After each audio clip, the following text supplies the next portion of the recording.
अस्सलामुअलैकुम दोस्तों और साथियों, उम्मीद है आप लोग खैरियत से होंगे। आज की इस वीडियो में हम बात करेंगे कि चावलों का सिरका एक चीज़ होती है, राइस विनेगर एक चीज़ होती है। आपने पहले तो सेब का सिरका सुना होगा, जो ज़ाहिर है बड़ा स्ट्रॉन्ग होता है, लेकिन जो चावलों का सिरका होता है वो पूरी दुनिया में आजकल इसका बहुत ज़्यादा चर्चा है। वो चर्चा क्यों है?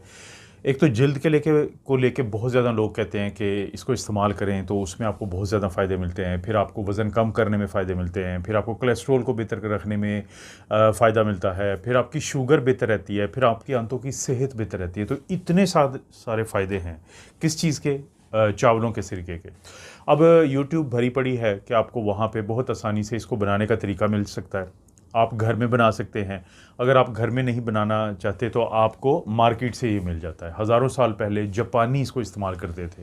जो जापान में जो फार्मर होते थे, जो खेतों में काम करते थे, तो जब इनको थकावट हो जाती थी और इनको ताकत चाहिए होती थी, इनको एनर्जी चाहिए होती थी, अपनी क़ुव्वत को बहाल करना चाहते थे, तो ये चावलों का सिरका इस्तेमाल करते थे। लेकिन फिर बाद में जब ये चीज़ मशहूर हुई, तो फिर ये जो चावलों का सिरका है, इसको लोगों ने स्टेमिना के लिए और अपनी डाइजेशन यानी हाज़मे को बेहतर करने के लिए, और आहिस्ता आहिस्ता ख़वातीन में जब ये चीज़ घरों में ज़ाहिर के इस्तेमाल में आई, तो पता ये चला कि इसके इस्तेमाल से जो जिल्द है वो बहुत सेहतमंद हो जाती है। दो किस्म के चावल होते हैं, ख़ास मैं पाकिस्तान इंडिया की बात कर रहा हूँ। यहाँ पे ब्राउन और वाइट राइस होते हैं। जो सफ़ेद चावल होते हैं उनके न्यूट्रिशन कम होती है, उनके अंदर अमाइनो एसिड्स, मिनरल वगैरह कम होते हैं, क्योंकि उनके ऊपर से छिलका उतारा होता है। तो इनसे जो सिरका बनेगा वो कड़वा तो कम होगा, यानी उसका बहुत ज़्यादा टेस्ट ऐसा नहीं होगा कि आपको फ़ील हो, लेकिन ये कि इसके फ़ायदे भी कम होते हैं। तो इसलिए कुछ लोग इसको इस्तेमाल करते हैं, लेकिन बाकी लोगों को, अक्सर लोगों को एडवाइस किया जाता है कि आप ब्राउन राइस, जो भूरे चावल होते हैं, तो उनका सिरका जो है वो इस्तेमाल करें, क्योंकि जो ब्राउन राइस है उसके ऊपर, उसके अंदर सारी कुछ होती है, न्यूट्रिशन होती है उसके अंदर देखें, अमाइनो एसिड होते हैं, उसके अंदर मिनरल्स होते हैं और उसके अंदर विटामिन होते हैं। अब इन तमाम चीज़ों होने की वजह से फिर उसके फ़ायदे भी बहुत ज़्यादा हैं। यानी उसकी में जल्द को भी फ़ायदा मिलेगा, उसमें डाइजेशन को भी फ़ायदा मिलेगा, उसमें मेटाबॉलिज्म जो होता है, जो आप खाते हैं वो आपके जिस्म को लगता है, उसको भी फ़ायदा मिलेगा। तो यही वजह है कि अक्सर लोगों को कहा जाता है।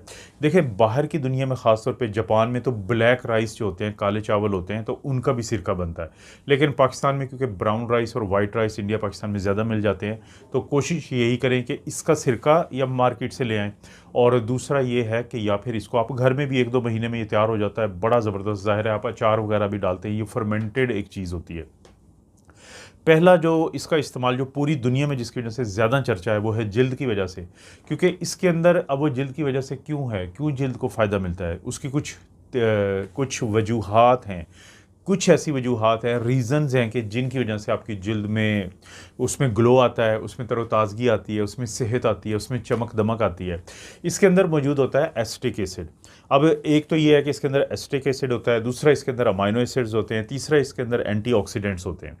अब ये जो एसिटिक एसिड, अमाइनो एसिड और जो एंटीऑक्सीडेंट्स होते हैं, तो इनकी वजह से आपकी एक तो जो जिल्द होती है उसकी पीएच, कि उसकी तेज़ाबियत होना, कम होना, ज़्यादा होना, उस वो एक बेहतर हो जाती है, रेगुलर हो जाती है, रेगुलराइज हो जाती है। एक तो ये वजह। दूसरा, कोलेजन, आपको पता है कि कोलेजन आपके जिल्द की सेहत की जान है, तो उसमें बड़ी बढ़ोतरी देखने में आती है।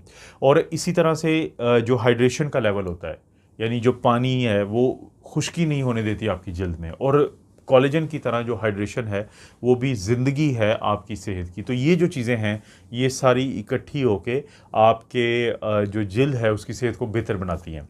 इसी तरह से, जैसे मैंने वीडियो के शुरू में ही कहा था, कि जो विनेगर होता है, ये जो सिरका होता है, तो ये आपके जिस्म में जो शुगर का लेवल होता है उसको कम रखता है।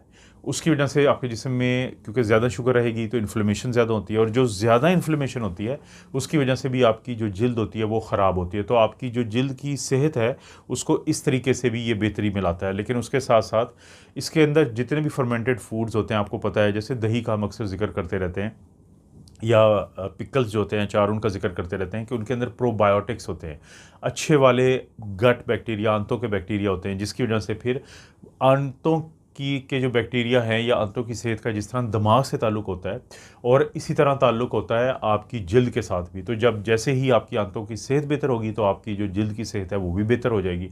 और कभी आपको समझ ना आए कि ये मैं क्या बात कर रहा होता हूँ, कनेक्शन होता है दिमाग के साथ और सेहत के साथ, तो कभी आप रात को सोते हुए कोई ऐसा खाना खा के सो जाएँ जो आपकी सेहत के लिए ख़राब हो, तो यकीन माने सारी रात की बेचैनी आपको बताएगी कि आपका दिमाग कितना डिस्टर्ब हुआ है। जब आप सुबह उठेंगे तो आपको पता चलेगा उस खाने से। तो brain has got a relation with the gut bacteria. इसी तरह से एक और होता है कि जो जैसे मैंने शुगर का जिक्र किया था कि उसकी वजह से भी सोजिश कम होती है उसके नॉर्मल या बेहतर रहने से, और इसी तरह से एंटीऑक्सीडेंट क्योंकि इसके अंदर ज़्यादा होते हैं तो उसकी वजह से भी जो है वो फ्री रेडिकल्स होते हैं, सोजिश होती है, इन्फ्लेमेशन होती है, उसको ये कम रखती है, जिसकी वजह से जो रिंकल होते हैं, जो झुर्रियाँ बन जाती हैं, वो कम बनेंगी आपकी जिल्द पे। और इसी तरह से जो बुढ़ापा ज़्यादा नज़र आना शुरू हो जाता है, एजिंग मैं अक्सर जिक्र करता रहता हूँ कि स्ट्रेस में जब लोग जाते हैं तो कुछ ही दिनों में वो बूढ़े नज़र आना शुरू हो जाते हैं। तो इसके इस्तेमाल से वो जो सोजिश होती है, इन्फ्लेमेशन होती है, एजिंग होती है, रिंकल्स होते हैं, ये तमाम चीज़ें कम होती हैं। तो आपकी जो जैसे नौजवान जो लोग होते हैं उनकी जिल्द जो है वो तरोताज़ा होती है, तो आपकी स्किन इस तरीके से हो जाती है। तो स्किन को ये बहुत ज़्यादा फ़ायदा है। और कनेक्शन जो आंतों का होता है, ज़ाहिर है वो भी जब असर करता है तो उसकी वजह से भी ये फ़ायदा मिल जाता है। और जिल्द के अलावा मैं ज़िक्र कर चुका हूँ कि आपके कोलेस्ट्रॉल को बेहतर करते हैं, हाज़मे को बेहतर करता है, शुगर को बेहतर करता है। बहुत सारे लोग जो हैं जो अपना वज़न कम करना चाहते हैं, तो वो जो हैं उनको बहुत ज़्यादा इस बात को समझना चाहिए कि कोई चीज़ जो उनके अंदर इन्फ्लेमेशन कम कर दे, उनकी बीएसआर को कम रखे, फीलिंग इफ़ेक्ट देती है, ये हमारे जिस्म की एसिडिटी को इस तरीके से मैनेज करती है। देखें, आपका मैदा जो है उसकी तेज़ाबियत को बढ़ाएगी, जिसकी वजह से प्रोटीन ख़ास तौर पर बाकी खाना भी टूट-फूट का शिकार होगा। जब वो प्रोटीन और बाकी खाना टूट-फूट का शिकार होता है तो उसकी न्यूट्रिशन जो आपके जिस्म को मिल जाती है, जब वो मिल जाती है तो आपका जिस्म भूखा नहीं रहता। काफ़ी देर तक उसको वो चीज़ जो है वो भरा हुआ रखती है पेट को, जिस्म डिमांड नहीं करता, मांगता नहीं है खुराक को बार-बार, जिसकी वजह से आप बार-बार खाना नहीं खाते, कैलोरीज़ बार-बार नहीं लेते, तो जिससे आपका वेट बहुत मैनेज होता है अच्छे तरीके से। 2-4 चीज़ों का ख्याल रखना है सिर्फ आपने। कभी भी इसको अनडाइल्यूटेड इस्तेमाल ना करें। हमेशा देखें, नाश्ते से पहले जापानी जो कहते हैं वो मैं आपको बता देता हूँ, क्योंकि जापानियों का ये जो नुस्खा है बड़ा मशहूर हो रहा है। वो ये कहते हैं जी, नाश्ते से आधा घंटा पहले आप 1 गिलास पानी में 1 या 2 चम्मच डाल लें। शुरू में आप 1 डालें, आधा डालें, आहिस्ता-आहिस्ता फिर 1 चम्मच को 2 भी कर सकते हैं। तो आप रोज़ाना 1 दफ़ा आप इसको नाश्ते से पहले इस्तेमाल कर लें, तो उससे आपका दिन भर का जो खाना है या ब्रेकफ़ास्ट जो होता है उसके बाद का, तो उसका मेटाबॉलिज़्म बहुत बेहतर हो जाएगा। तो अनडाइल्यूटेड इस्तेमाल नहीं करना। ज़्यादा अगर आप अनडाइल्यूटेड इस्तेमाल करते हैं तो आपके आहिस्ता-आहिस्ता जो दाँत होते हैं उसके बाहर की तह जो होती है, जिसे इनामल कहते हैं, वो ख़राब हो जाती है, तो आपकी हसासियत बढ़ जाती है दाँतों की। और इसी तरह से फिर आपने देखना है कि वो लोग जिनको मैदे की ज़्यादा तेज़ाबियत का मसला रहता है, मैदे की तेज़ाबियत गले की तरफ आती है जिसको हम रिफ्लक्स कहते हैं, उसका मसला रहता है, तो उन लोगों को किसी भी सूरत अपने डॉक्टर के मशवरे के बगैर नहीं इस्तेमाल करना चाहिए, और अनडाइल्यूटेड तो इस्तेमाल ही नहीं करना चाहिए। तो ये जो सेब का सिरका का आप सुनते रहते थे, लेकिन पहली दफ़ा आपने मेरी चैनल पे ये सुना होगा कि जो चावलों का सिरका है, जो राइस विनेगर है, ये बहुत ज़्यादा इस वक्त वायरल है दुनिया में। और ये जापान से स्टार्ट हुआ था, लेकिन अब इंडिया, पाकिस्तान और बाकी तमाम मुल्कों में इसको सेहत के उन फ़ायदों के लिए इस्तेमाल किया जाता है जिनका मैंने इन वीडियो में आपको ज़िक्र कर दिया है। इस तरह की वीडियो मैं बनाता रहता हूँ। वीडियो को लाइक करें, चैनल को सब्सक्राइब करें और बेल नोटिफिकेशन इसलिए दबा दें ताकि हर नई वीडियो का नोटिफिकेशन आपको मिल जाए। अच्छा सा कमेंट ज़रूर करें।